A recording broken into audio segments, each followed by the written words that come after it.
Down by 2, now they're out of timeouts. Down by 2, 1.3 left. Down 2, gets a shot off. Down by 2.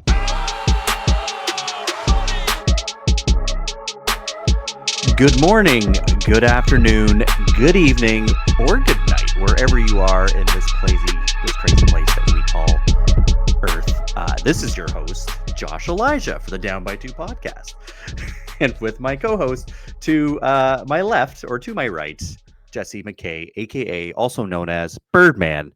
Burr. How's it going, buddy? Good. I feel like you're a little rusty on the intro because I crushed it the last time. Oh yeah, sure. You did. Buddy. You crushed it. Yeah, man. It's been a minute. We haven't done an episode in a couple of weeks because we were too busy over at the Grey Cup in the heart of the Hammer, where I got a cool little ladder cup. Nice to see you using it. Yeah. It's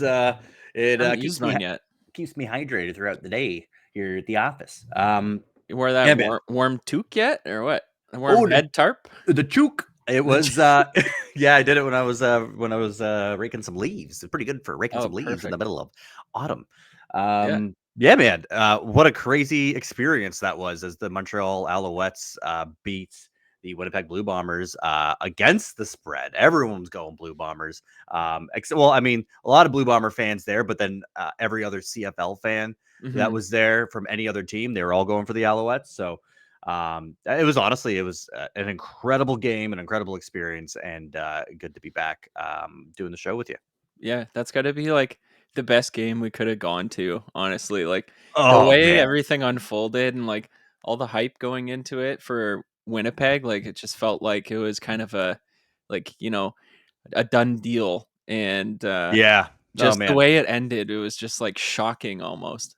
Yeah, no, it was and like by the end of it, it was just a final play towards the end of the game, and the Bombers could not come back. And it was, man, like it was almost just sort of like shock throughout the stadium as well. It's like, oh man, Montreal actually pulled it off. So crazy, just partying with the players as well, and being able to chat with them before and after the game, all the coverage that we did. Thank you to the CFL for the media credentials and for giving that to us, and can't wait to punch your ticket next year as they have it in BC.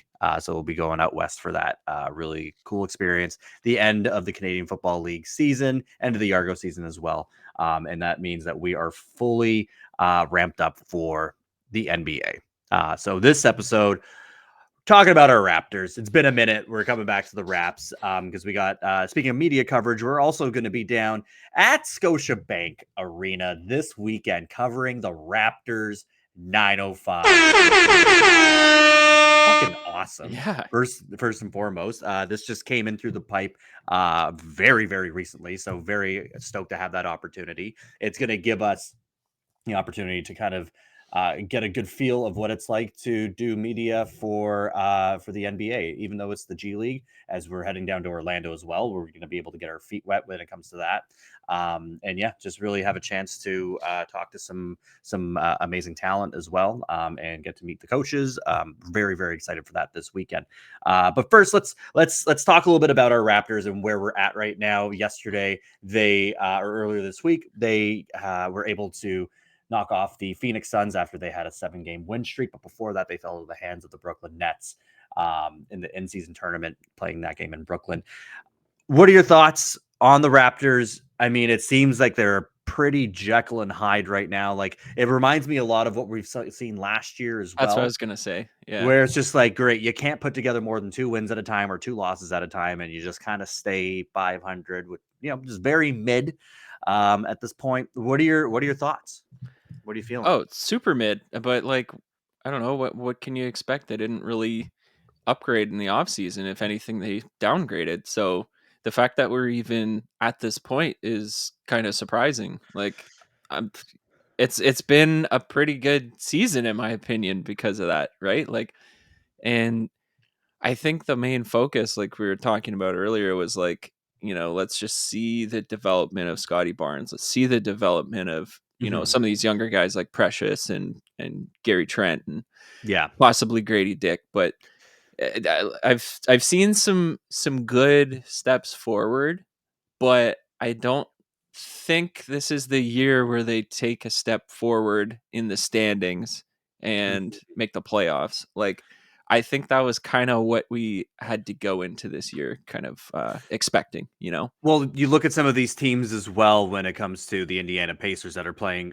incredibly off. Like they're doing amazing, and then you have Tyrese Halliburton is him. Oh he man, is him. He might have like one of the best basketball IQs in the game. that's what they're Like, saying. it It's is very very crazy. exciting. The highest offense, highest ranked offense in the league Yep. as well. Our Orlando Magic as well. We're very excited to Hell be yeah. covering them. Man, dude, coming off the hottest start since 2011. We're talking Dwight Howard days. This Pat is Bev who? You're right. Like, Like, fuck hello? off. Yeah. Come on, man. Like, I want to revisit that common thread that I started back there and see what everyone's thinking because I got roasted online for being like, man, watch out for these Magic this year. Yeah. So Yeah. I gotta go back and revisit that. But let's not digress. We're very excited to be getting into some Magic coverage that will be coming in the next couple of weeks as well. But our Raptors, and you hit the nail on the head. We want to see the progression from some of these players.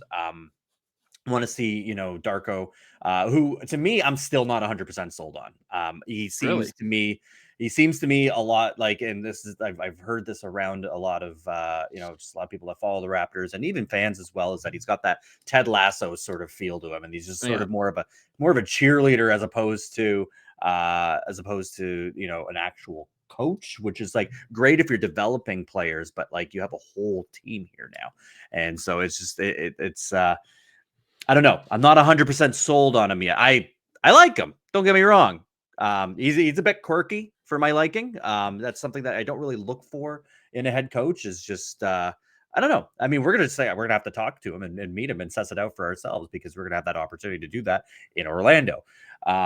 So yeah, I mean, for Darko, I just want to see the development with them, with the players that you mentioned, but specifically Birdman, you Mhm. brought up Gradey Dick. Mhm. And I want to ask you, just right here, I'll just throw it out there. Do you think Gradey Dick is a bust?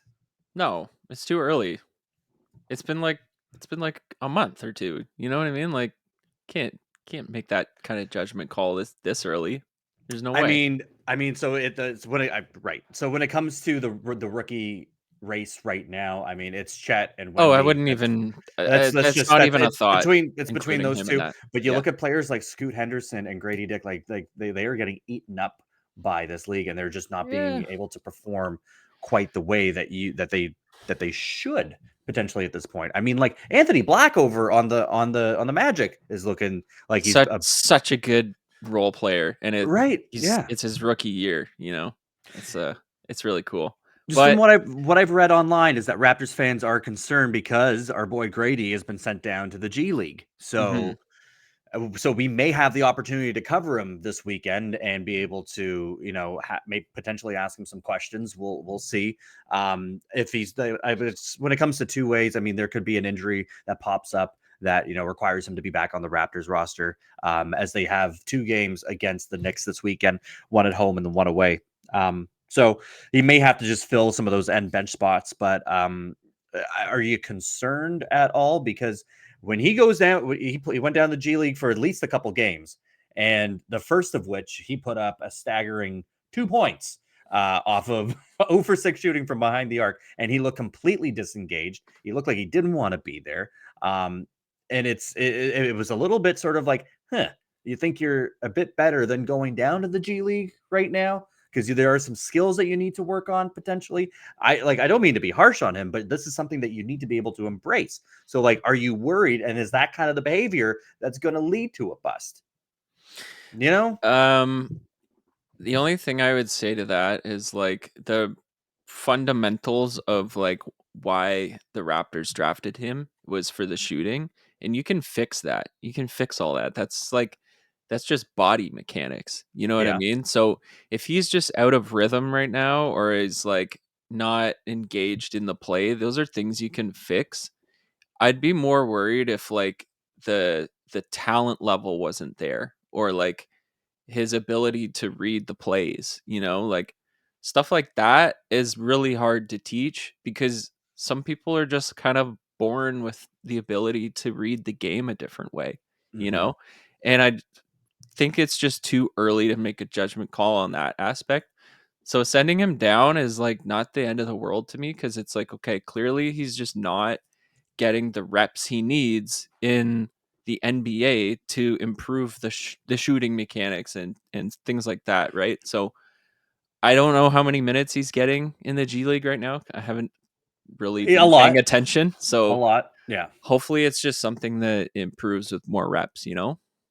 When it comes to, so I'm not saying because he's been sent down to the G League is a bust, and you don't have to look any Yeah, further yeah, than yeah, yeah. Pascal Siakam or Fred VanVleet or even our boy Malachi Flynn, right? Like these are players that have been sent down to the G League to work on their I'm looking fundamentals. at it And as like he's getting more opportunity to work, yes, instead yes, of just kind of wasting away on the bench in the NBA, because you're not correct. you're not really improving that way.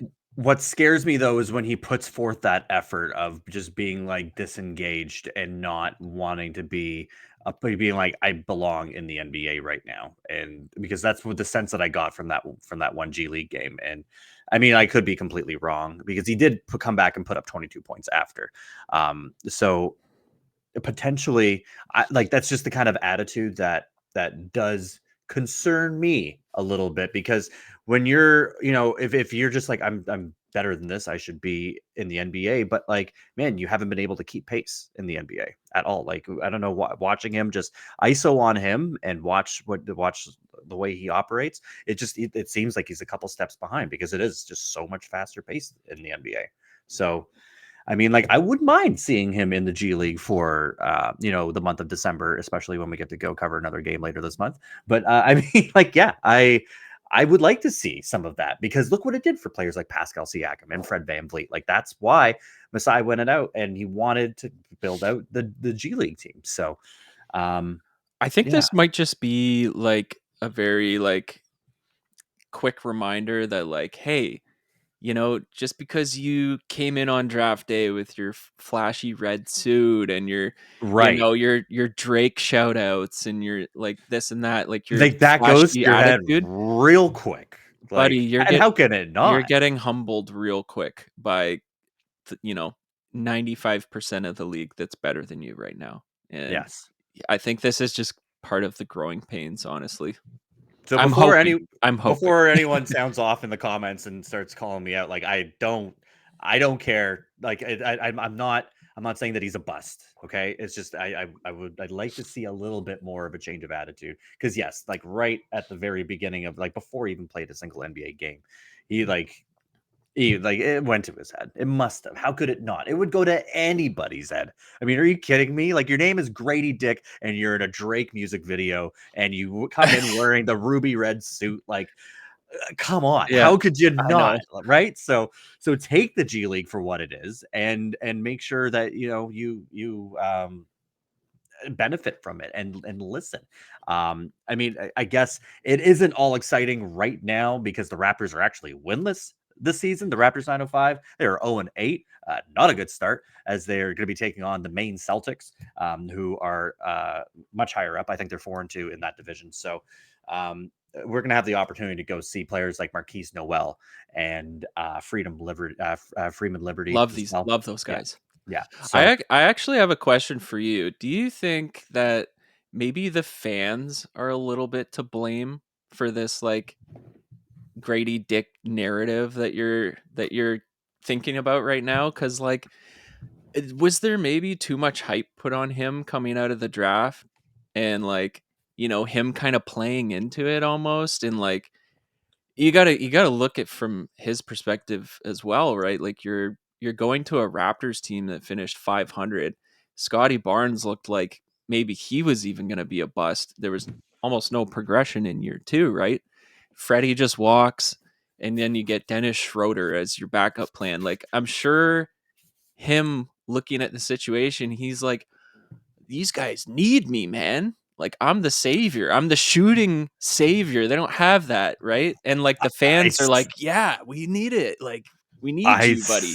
I see where you're coming from with that. I fucking hope not. I hope that's not what he was running through his head coming into this. I mean, you have not shot an NBA 3 up until just a few weeks ago. So like that can't be it. Like there's a whole lot more to it, and we're definitely going to get into it. And I just hope the fans are allowed to think what they want to think and be able to react. I mean, that's just part of growing in the NBA as well, is like being able to block out social media and what all the fans and what all the Toronto media is saying. Like at the end of the day, we don't really fucking know what goes into this, right? I mean, like, sure, we can have an outside perspective, but we can only speculate, and that's all we can really do. And that is why I'm really excited to be able to bring you this exclusive footage into the G League as well. And this is going to be a great, like I mentioned, a great sneak peek of what we have to come later on this year when it comes down to heading down to the Sunshine State. And all of this is possible with our good friends, our sponsors, first of which Crier Media. Visit crier.co for all things DB2 and sports related content. By Indestructible, visit Indestructible online and use down by 2 for 15% off your next order. And then, of course, our friends over at Yup Beer. There they are. Yup. Visit yupbeer.com to find a location near you, now available in grocery stores and beer stores across Ontario. So that's it. That's our little preamble here. Let's just switch you over to our coverage at Scotiabank Arena as we were live to be able to give you media coverage and behind the scenes footage, chats with the coaching staff, and everything else in between this weekend as the Raptors 905 took on the Maine Celtics. Enjoy. Here we are, Scotiabank Arena for the Raptors 905 against the Maine Celtics. Josh Elijah. Jesse McKay. How surreal is it to be here right now? This is going to be a packed out stadium, 19,000 screaming kids. This is going to be wild at 11 a.m. in the morning. This is crazy. This is the earliest I've ever been here, and looking to have a good turnout. Lots of kids here, lots of families. This brings me back to my OBA days, going out for tournaments, and right after you eat breakfast, the next thing you know, you're on the court playing ball. Yeah. Just looking forward to today's game. There are a couple notable injuries, one of which is Marquise Noel, but instead we now have Gradey Dick on the roster. We had a chance to catch up with Coach before the game. Wants to see more spacing as well and a lot of facilitating, but what are you looking to see out of Gradey Dick today as they take on the Celtics? Just building out on his last game. He's looked pretty good since he came down. We're just looking for him to space the floor and just keep improving on his game, man. That's what he needs to do and get more reps in, and that's what this opportunity provides.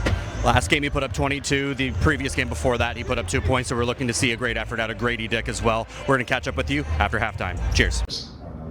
And then they realized, I can start putting it in my own hands. And he found the right balance of aggression without taking away from the team. So he's turned the corner, I think, and then today would be a great opportunity to even take the next step and keep growing from where he's been. And from the USA out of University of Kansas, a 6'6"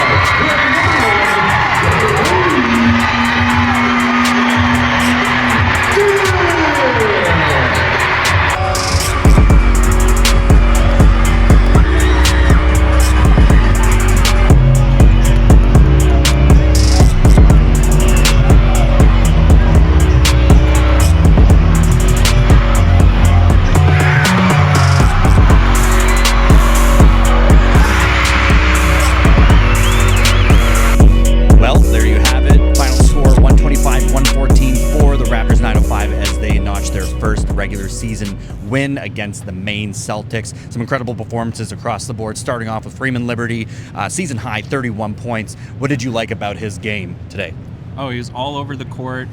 Intense defense, great offense, just finding the right guys at the right moments and really elevating his teammates. Absolutely. I mean, even when it comes to his three-point stroke as well, definitely finding his groove from beyond the arc, and that's all due to floor spacing, which also helped out Gradey Dick as well with his 21-point contribution. Started off a little bit slow, some turnovers out the gates, not really the start that they wanted, but made some adjustments at halftime. Yeah. And as Coach was really talking about at the beginning of the game in the pregame presser, is that we really want to focus on floor spacing passing as well. So that got Gradey Dick out of the pocket, out of the corner, and was able to space the floor even more to be able to lead over to his 21 points. And not to mention Kobe Simmons with nearly a triple-double, 13 assists. What a dog. Well, man, just it was incredible, especially just having him newly acquired onto the squad as well and making a complete impact all around for this squad. So for Josh Elijah, Jesse McKay, and down by 2, Crier Media signing off. Take care. Peace.